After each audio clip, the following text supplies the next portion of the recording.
If you are a deer hunter, you are well aware how your passion changes from September to December. Weather, patterns, even the deer themselves change over a few months. Is there a way to beat those changes and stay ahead of the curve? What you see in October is not what you're going to see in November. If you're a deer hunter and you don't like the weather, well, just stick around because it's going to change.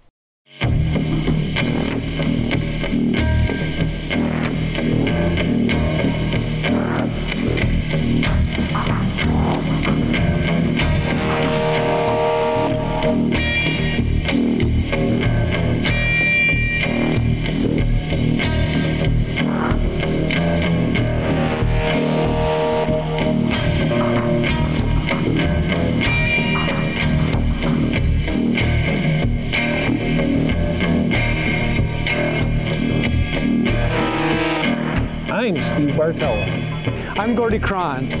I'm Mark Kaiser. I'm Dan Schmidt, and this is Deer and Deer Hunting TV.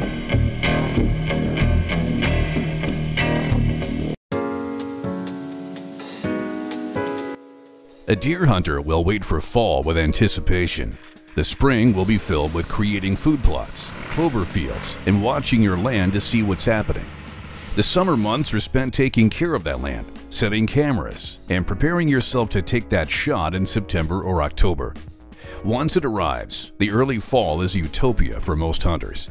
Despite the heavy cover, the opportunity to sit and watch from a stand makes all the work over the last 6 months well worth it. I've been hunting whitetails for more than 40 years. I grew up in northern Minnesota, hunted with my family, have a strong tradition of hunting deer. Yes, it's my job, but it's also my passion. And the neat thing about hunting deer, it's like so many other things. It's like playing golf.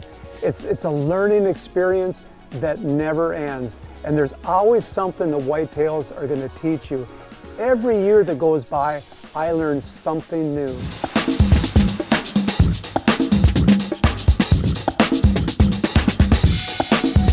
Don't think that just because the temperature is warmer than what it's supposed to be, that in the afternoon you still can't catch mature buck movement.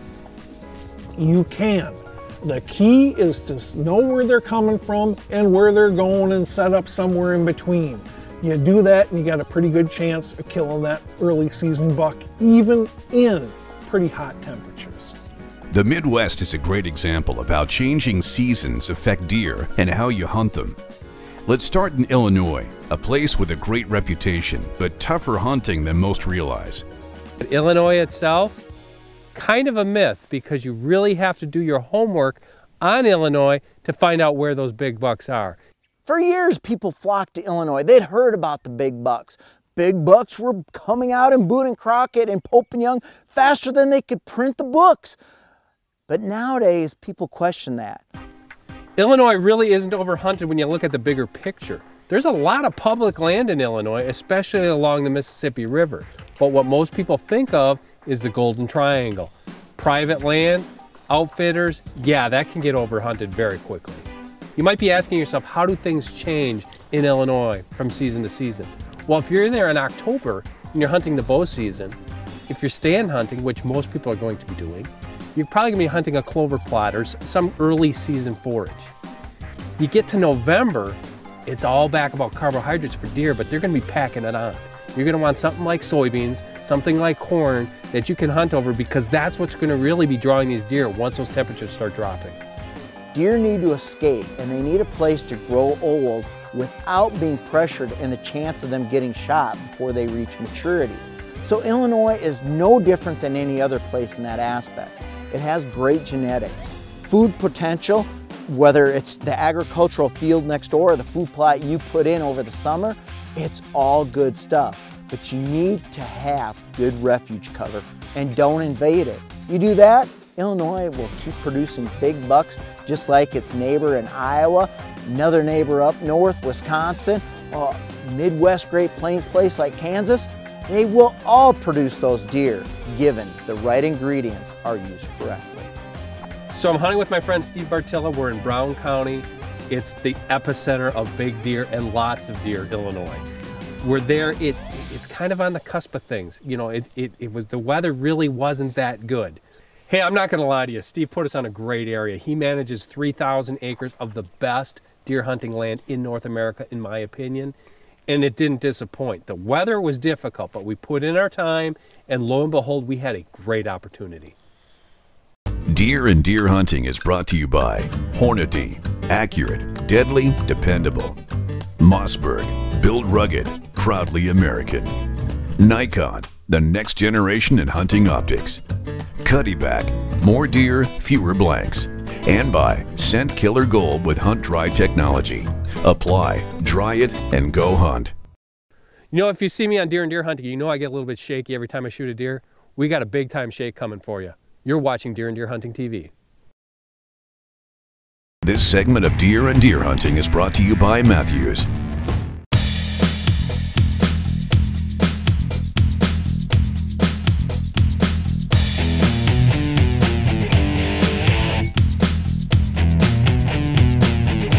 As serious hunters, we all realize that, man, when that cold front comes through, it's time to get up in a stand. That cold front, it gets our juices flowing and it gets the deer's juices flowing as well. Even in mid-October, don't be afraid to try to hunt a little rut action as long as you've got that cold front coming through. Does that spur estrus and does? Heck no, it doesn't. But it gets the bucks in the right frame of mind and they start exhibiting a brief flurry of rut behavior. The key is when your temperature's been hovering around here day after day after day after day after day after day, and boom, you've got that 10, 15, 20 degree temp drop, get your tail out in the woods because odds are it's going to be a real fun sit. Now, as we get in later in the season, the same thing applies. You get to late season and that is your salvation, that cold front. Whitetails have evolved to maximize their odds of survival. Part of that is during the rut, a mature buck is going to lose 25 to 30% body weight, and he still has to go ahead and try to survive winter. When you get that brutally cold stretch, those mature bucks tend to get up earlier and head for that food source in the afternoon hours so that they can stay bedded, so they can return back to their beds during the colder portions of the 24-hour cycle, which is in the middle of the night and first thing in the morning. So that cold front late season is a very powerful incentive to get them up because they're going to burn less calories that day if they feed a little bit earlier. Watch the weather, watch the changes, learn to use that to your advantage, and you're going to take your hunting to another level. What happens is places like Illinois is the fact that a lot of people go hunt there after the word leaks out. Outfitters are bringing in more clients, relatives are allowing more people on their land, and what that all adds up and equals to are younger bucks just aren't making it into that old age class. They're getting culled before they can grow to maturity. Now, most bucks have to reach 4.5 years of age before you see their true potential. And then they really add on the character at 5.5, 6.5, 7.5 years of age. But if you're shooting them at 2.5 and 3.5 years of age, and that happens in more places than just Illinois, then the true potential doesn't come out. Are the good days over for Illinois? Well, not necessarily. There very easily can be deer back in, that there should be deer bedded in here. So I'm hunting with my friend Steve Bartilla. We're in Brown County. It's the epicenter of big deer and lots of deer, Illinois. We're there, it's kind of on the cusp of things. You know, the weather really wasn't that good.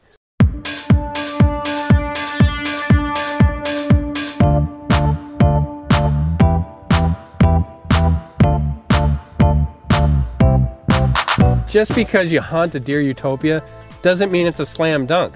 There isn't a deer behind a fence, and it's not a guaranteed thing. That's how this hunt was. It was not easy. We sat there for a couple days, you know, dealing with the weather, not seeing a lot of deer. We did see some deer, a couple bucks came in, and this is how it always happens, doesn't it? We're sitting there, we're watching a couple does and fawns come out of the woods. They come into the soybeans, they start feeding, we're getting cold, just kind of biding our time, not really paying attention. How many times does this happen? Bam, there's a buck standing right there. Don't move. The windows are all frosted over. I'm starting to shake. I shake at everything. Everybody knows that. I get excited. He's standing there and he is a dandy of a buck. One that we want to take, definitely. Got to get the windows open on the blind, not a sure thing, kind of spook him a little bit. He goes off into the field, starts calming down a little bit, just enough for me to get in position for a shot. I'm a nervous guy when it comes to deer hunting. I love deer hunting so much, and the sight of any deer gets my heart racing. The sight of a big buck standing there within bow range really gets me excited. So I'm shaking. I mean, I don't know, you could call it buck fever, call it whatever you want. It's cold, the adrenaline surging through me, and the stress starts building. Because for me to get that window open, the cameraman's trying to get on the deer. I'm telling him, don't spook the deer. I'm trying to get the gun out the window. I got a good enough hold on the deer to make the shot.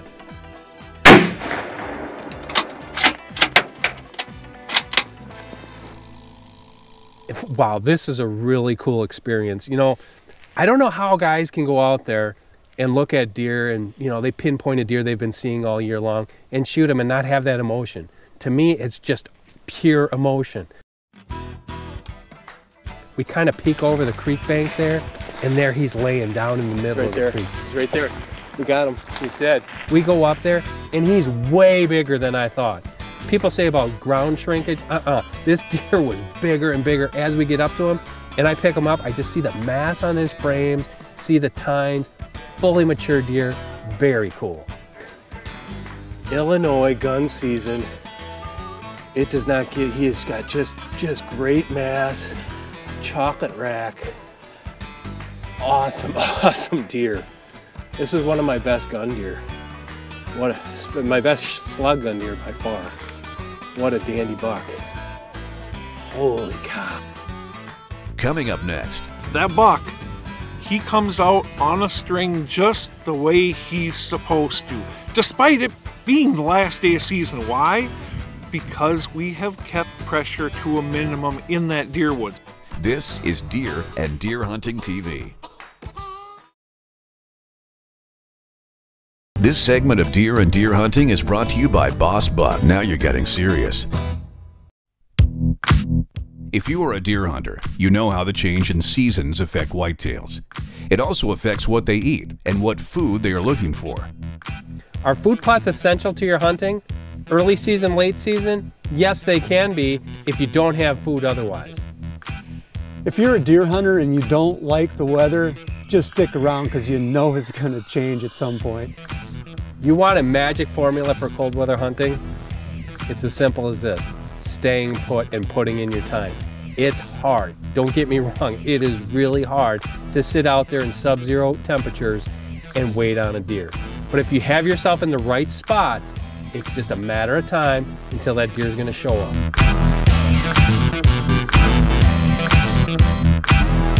Here it is, last day of firearm season. I've got a buck tag to fill. The only time I should be heading to a field edge to go ahead and hunt in this type of situation is when I'm expecting deer to come piling out of one side of the woods, cross the field and shoot them before they get to the other woods. Now, that's not the case here.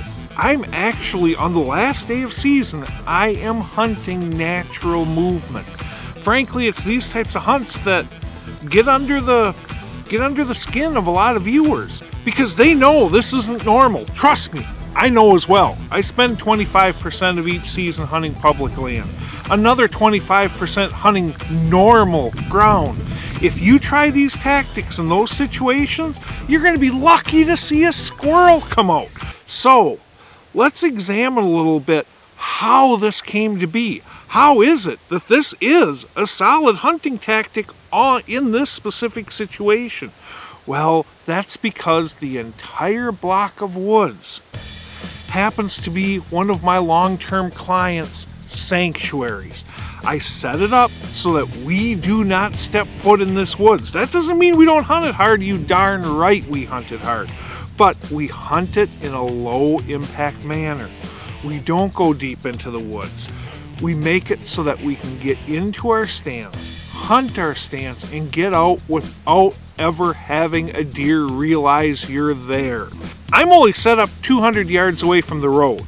On the other side of the road, God love them, 100% they're right. A family group of meat hunters that go out and just have fun.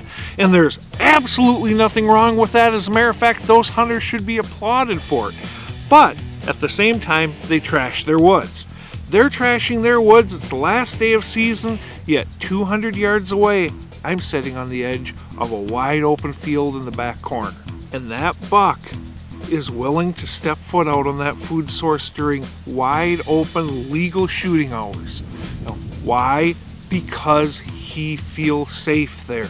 They're not moving over there during legal shooting hours in the wide open on a consistent basis, but they are on our side, despite it being the last day of firearm season and the temperatures being overly high.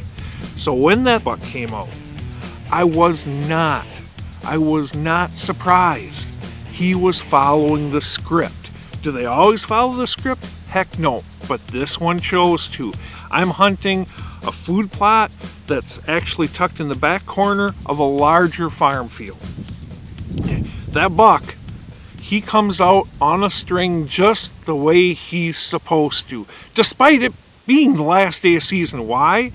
Because we have kept pressure to a minimum in that deer woods. We've hunted the area around the deer woods pretty darn hard, but we've hunted it in a low impact manner. So despite the fact that it's a little bit warm out, despite the fact that it's the last day of firearm season, so when he steps out, I was ready. All I had to do is put myself in position, take a good shot, steady my nerves, and then take that good shot and actually dump him in the field.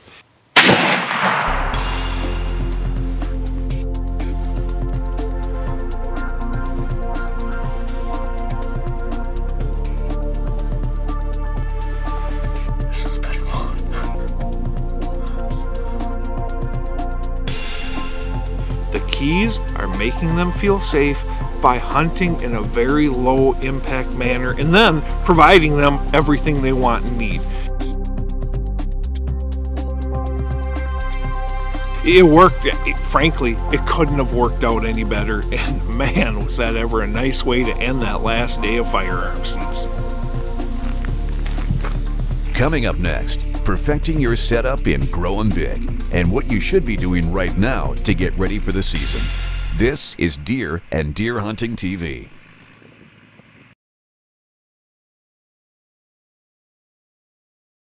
Deer and Deer Hunting is brought to you by Millennium Outdoors. Comfort to hunt all day, all season. Analogics. Protect your herd with the power of science. Carbon Express. Shoot better with Carbon Express. Bush Hog. Performance you can count on. And by 10-Point Crossbow Technologies. There is no substitute. Growing Big with Steve Bartilla. Always ask yourself, what can I do to make this stand location better? You do that, there's almost always little things you can do, and those little things add up to a big difference. We've spent a lot of time on Growing Big talking about hinge cutting, and there's a good reason. That hinge cutting, it goes ahead and massively thickens up your woods, it bumps your browse level, it makes your bucks work harder to try to find does, all sorts of good things. And as far as what we're talking about today, we can edge feather around those food plots, we can create blockades, we can leave openings in the edge feathering and blockading to encourage deer to move through the areas we want them to, and to also discourage them from moving through areas that, you know what, aren't safe wind directions for us as hunters. That is good, that is great, that is a very powerful tool, because every single time as managers, we have the power when we set a tree stand to ask ourselves, what can we do to make this stand location even more productive? Such as creating that opening in the edge feathering 20 yards in a safe wind direction with an easy shooting range. Okay. But that's not all we can do. Let's say, for sake of example, that we've got a stand on one side of a cornfield. There's also cover on the other side of the cornfield, and the deer are going back and forth.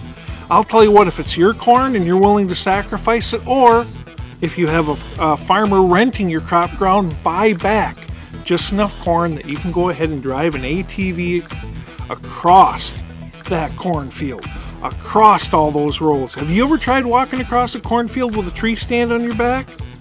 Imagine if you're a buck with an 18, 19-inch spread. You know, that's a pain. You know, it is a pain for us, it's a pain for them. You create that path of least resistance connecting point A to point B, and bingo, the deer are just plain going to use it.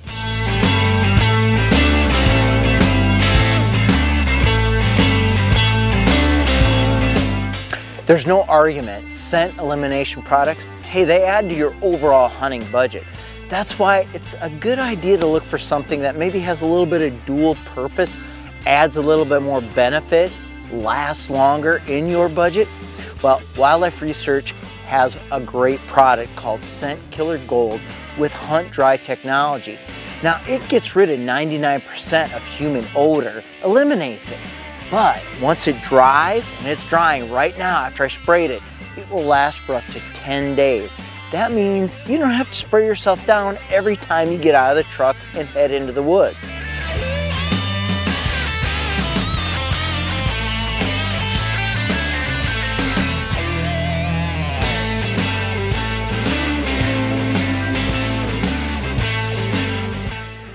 Now, a lot of hunters will say, you really don't need to spray down when you're rifle hunting. And maybe in some cases that's true, but what if you're hunting up in the breaks like we are here, and your scent blows down into a gully or a coulee? Or I'm heading into the whitetail woods to try a little bit of rattling. It's just like bow hunting. This area has thick cover, and you just never know, again, when a swirl of wind will send your scent towards a whitetail. Eliminating it with a product like this, make sure that you're going to get the shot and they are not going to get the edge on you with that great nose. Be sure to check deer and deer hunting out online and on Facebook.